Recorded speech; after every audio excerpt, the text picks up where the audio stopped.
Hallå allesammans och välkomna tillbaka till If My Heart Had Wings I Would Fly. Hi. Välkomna tillbaka till detta spel. Vi ska helt enkelt fortsätta där vi avslutade och se vad var den huvudkaraktären heter, vad han har för sig. Och jag blir så irriterad, folk måste alltid skriva till mig så fort jag startar inspelning. After Kotori went home, I was searching the net on a PC in the office. If I remember correctly, €1 is about 110 yen right now. Whoa, this is expensive. Even if I used all my savings, this would be a bit rough. But if I had this... What are you looking at? A porn site? What? Himari suddenly called out from behind me. I panicked, but it was already too late. She was peeking at the monitor from over my shoulder. A foreign glider site? Yeah, just taking a look. This could it be a cockpit for people with handicap? I was looking at a German glider production company's website. I have visited many glider-related websites before and just discovered it by chance. Apparently there are cockpits that even let people with disabled legs fly. I clumsily gathered together the limited information I had and finally reached this site. But it's made in Germany. Whoa, I can't read it. Oh, it's so expensive. This price is kind of out of reach. On top of that, it doesn't seem like you can just order it either. I had read an account of a Japanese person who had bought it. It seems they had to go through legal procedures and all kinds of annoying stuff.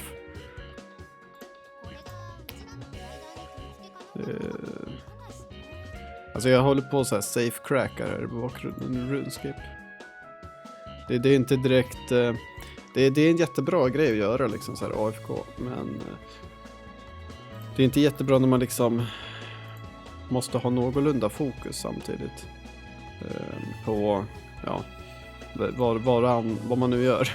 Jag kan inte direkt liksom så här bara pausa heller. Jag skulle behöva ha en till skärm, alltså jag vet inte, min andra skärm gick sönder. Jag skulle behöva ha en till skärm, det skulle göra saker så mycket lättare. Det skulle vara jättenice att liksom sitta och läsa Vision Novels och spela det här samtidigt. Det är ju för fan en dröm alltså. En dröm, men jag vet inte vad en dröm faktiskt. Det hade varit jättenice. Då hade man kunnat göra flera saker samtidigt. And we don't even know if this can be installed in our glider. After all, our glider has an original airframe. Vänta, var det han som sa det?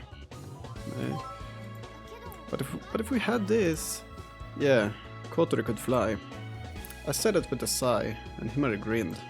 What? You know as well as I do that Kotori really wants to fly by herself, right? Does she? Don't play dumb.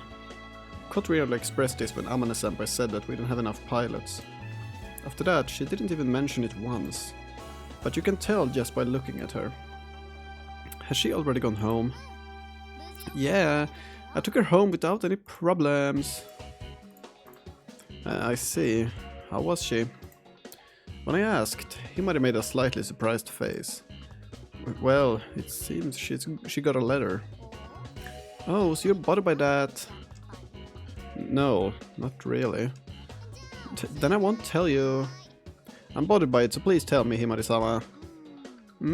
Well, I guess she wasn't exactly displeased. As she said that, Himari gave me a sidelong glance, checking my reaction. No doubt she said this on purpose to see what face I'd make, but I'm sure my face betrayed my agitation just now. Just as I thought, a mean, smug smile appeared on Himari's face. It seems she's going to think about it seriously. Oh, that's only natural. She might actually start going out with him. Oh, you're getting upset. You're having fun with this, aren't you? Yeah. You have such a charming personality. Too bad you don't show it. Too bad you never show it. Oj, förlåt. Meda isn't a bad guy, you know. If he'll make Kotori happy, I might be fine. It might be fine, right? Peek. Quit looking at my face every time. Shouldn't you go home? She returned early because she wanted to be alone, didn't she? And I shouldn't be bothering her. Well, that may be true. I just thought that because you're browsing foreign sites for Kotori's sake and all. I don't have anything else to do, that's all. Then why not go home and study for tests or something? Cut it out already. I'll go back in a bit even if you don't tell me. Jeez, I shouldn't have pried into this matter in the first place. I was browsing the German site while complaining. Yeah, I know. Yeah, I know. It's been a year since I started preparing the dorm dinners with Kotori. I'd gotten used to it. We were a pretty good team. But today... She sighed again. She's been like this the whole time. She's missing her usual spirit. I wonder if she's thinking about her reply to the love letter. When I thought about that, I got a little restless. Hey, don't zone out like that when you're holding a knife. Yeah. Hey, are you listening? Yeah, ouch! See, I told you. Kanako-san, could you get the first aid kit? I called out to Kanako-san, who had been watching TV in the dining hall. Yeah... Thank you very much. Come on, show me the cut. Show it to me.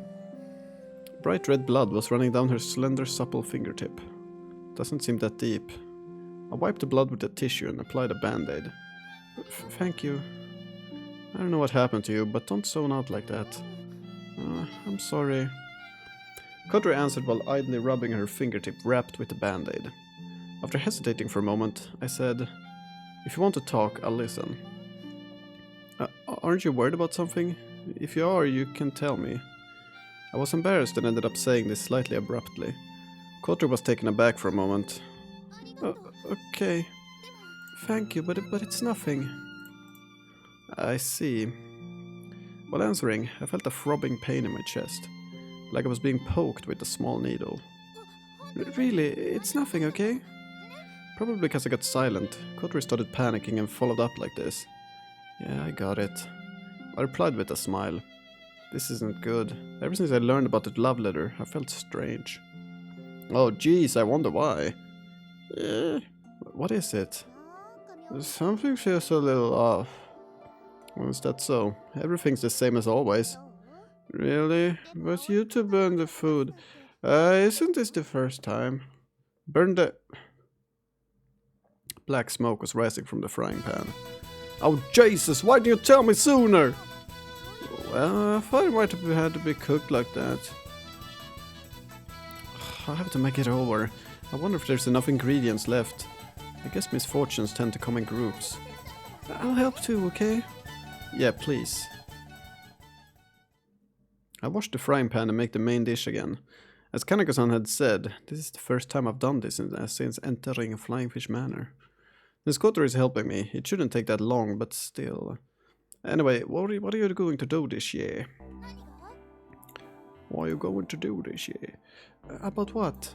Summer break. You aren't returning home? As far as I know, Kotori has only gone home once this year. And even then, it was just on New Year's Day, when Hibari-san took her on a day trip by car.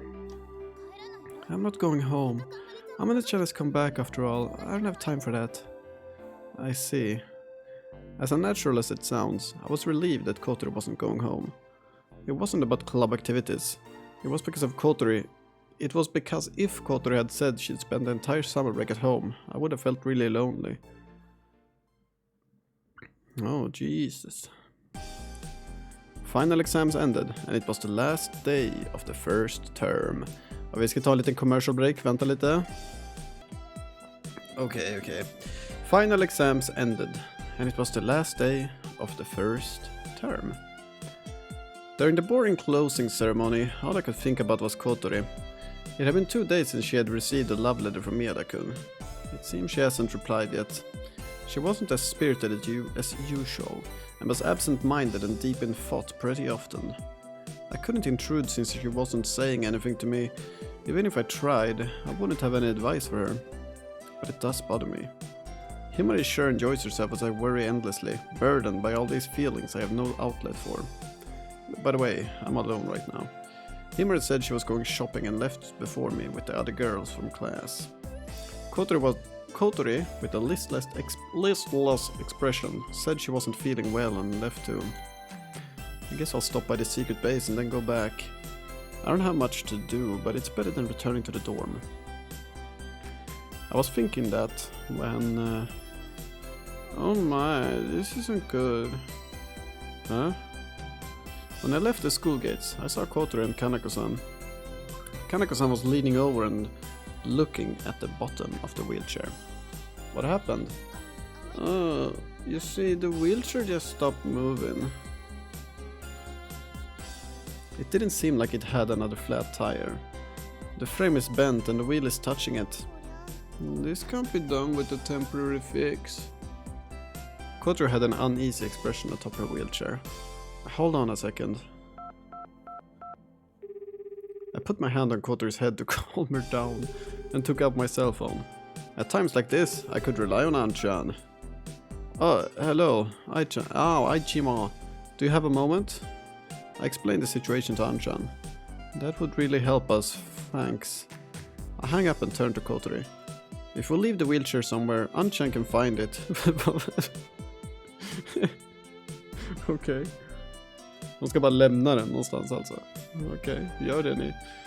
He says he'll pick it up and repair it. He said it probably won't even take a day. I'm glad to hear that. Kotori finally looked slightly relieved. If the wheelchair breaks, she can't go anywhere. Now, we just have to think about how to get Kotori-chan back to our dorm. Shall I call a taxi? Either that, or you can ride together on a bicycle. Kanako-san pointed at a lady's bicycle that was standing nearby. Kanako-san commutes to school by bicycle. No, that won't work. Kotori can't move her legs. In other words, even if she sits down, it'll be difficult for her to balance her body. Well then, shall I call a taxi? I want to use... Kotori suddenly spoke up. Come on, give me a ride. Why are your eyes sparkling like that? They were sparkling as much as Asa-chan when she heard about the training camp. After all, a taxi costs money. And besides, I prefer using a bicycle. You can drive it, so I can... You're wearing a bicycle club, right? You know... Then I'm leaving it to you. Kanako-san said quickly, left the bicycle and started walking away.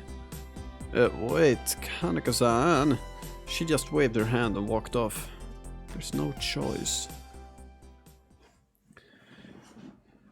There's no choice. Hur fan ska de ens få upp henne på den där cykeln, men okej. Whoa. Grab my arm. Don't let go. I'll never let go. I'll never let go. Okay. I sat Kotori sideways onto the rack of the bicycle, which was in the stand. I left the wheelchair near the school gates, where it could be seen. If I leave it like this, Anshan will get it later. There's no way someone would steal it. This is pretty high. Kotori was trembling slightly while clinging to me. He was high in a wheelchair and unstable, so it's no wonder it was a bit scary for her. Do you want to go for a taxi after all? No, I prefer the bicycle. Stubborn as always. Okay, just don't let go no matter what, got it? Yeah, I got it. After emphasizing this, I straddled the bicycle seat and stepped on the pedals. The bicycle slowly started moving. Oh, whoa, we're moving! Oh, please don't move too much.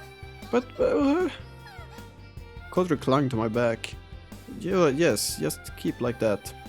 Roger.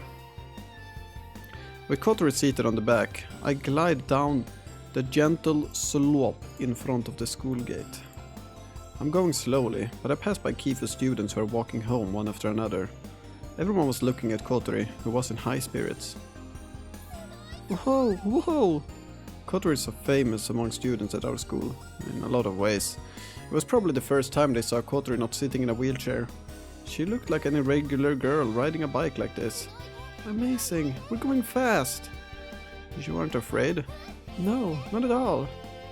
Alright, shall we take a little detour? Yeah. Hearing Kotori's spirited reply, I put more strength into my legs. I stray from our usual route to school and enter a different street. Eventually the bike climbs up an embankment and goes onto a road that runs alongside the lake. Whoa, it's the lake! One could see all the way to the opposite shore of the lake from the road built on top of the embankment. The surface of the lake sparkled brilliantly in the summer sun. Beyond that was a group of windmills. This feels great, Kotori said while basking in the breeze. Bicycles are the best. Jag tror jag glömt bort hela hennes röst, så jag vet inte hur hon låter. I know, right? I replied, feeling as if I got complimented myself. Ahoy-kun, you seem tired. I'm fine. It's been a while since I last got on a bike, so my body just isn't used to it, that's all. Det är en ganska fin bild, men samtidigt så känns det här livsfarligt. Det här känns,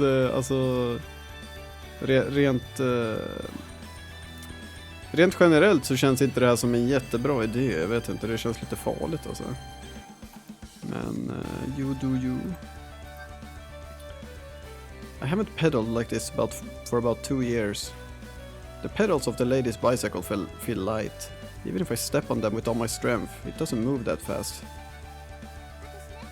This is my first time riding a bike. Really? Kom det något mer text där?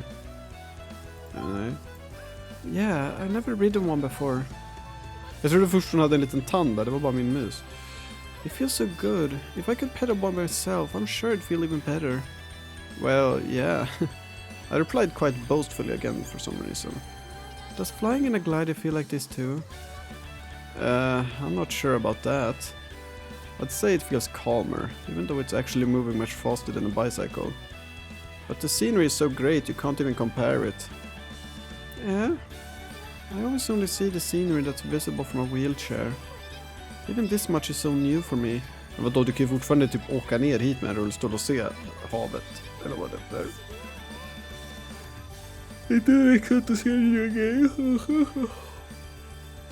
It's strange how having my field of vision a little higher makes things look so different. Kanske, jag vet inte. Atop the rack, Kotori stretched her back as far as she could. Whoa. The bike lost its balance and shook for a moment. Alltså, ni har inte ens någon hjälm eller någonting. Det här känns som en jättedum idé. Kotori quickly embraced my waist. That was scary. I thought I was going to fall. I told you it was dangerous. So sorry.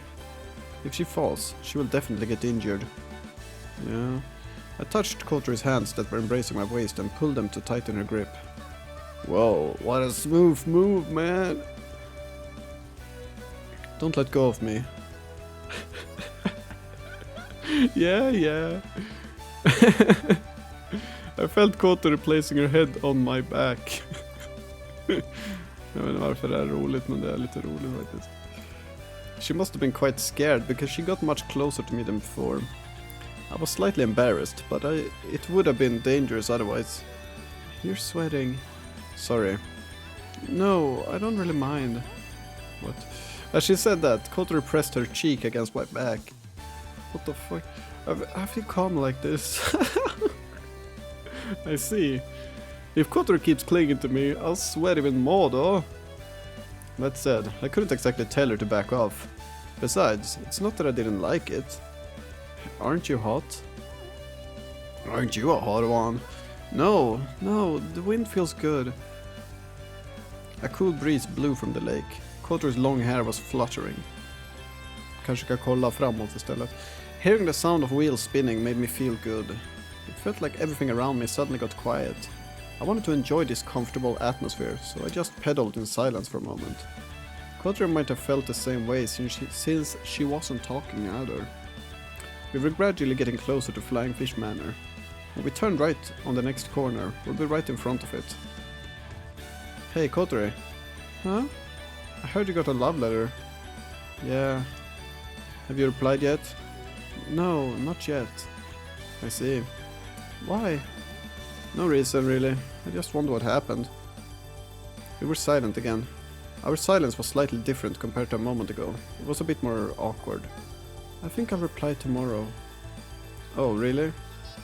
Are you worried about how I'll reply? Yeah, well, a little. Have you already decided? Not yet. I see. Alltså, den där lilla exchangen de hade där, den var faktiskt ganska fin. Och jag tror att det är liksom på något sätt där... vad ska man säga? Det är liksom... På något sätt lite grann förmedlar hur den här version novelen är skriven. För att... Hade det här varit typ vilken annan version novel som helst så hade den där lilla dialogen som de hade precis nu aldrig ens kommit upp. Det där känns liksom ganska naturligt att säga sådär, men i vilken annan version novel som helst nästan så hade det där inte ens hänt. Så att jag är glad över att den kom upp där. Jag är glad över den där lilla tiny dialogen vi fick där. För den kändes ganska naturlig fortfarande. Kotori tightened her grip. What's wrong? Are you scared? She shook her head, rubbing it against my back. It just makes me feel calm. I see. I began to say, me too, but held my tongue. This is a gravel road, so it'll shake a bit. The bike went along the unpaved gravel road and then entered a side road. We are almost at Flying Fish Manor. This moment of enjoyment will come to an end. When I thought that, I suddenly felt lonely and came to a strange realization. I have a crush on Kotori. Wow, dude. Dude.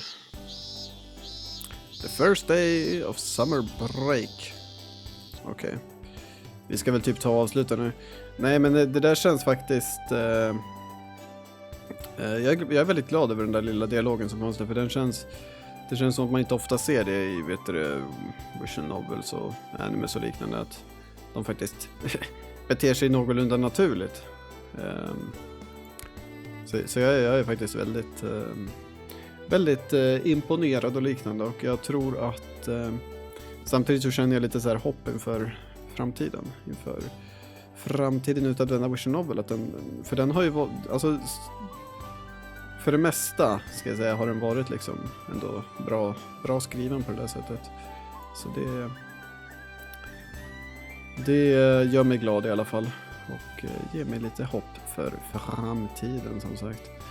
Men utöver det så är väl det här avsnittet slut nu, så jag får väl ta och tacka er så mycket för att ni har tittat på det här avsnittet utav If My Heart Had Wings.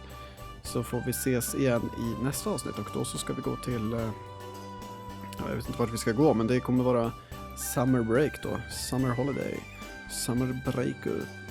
Så det kanske kan vara lite något spännande att se fram emot. Så jag får tacka så mycket för att ni tittar på det här avsnittet utav If My Heart Had Wings, så hörs vi nästa gång. Tack för att ni har tittat, hej då!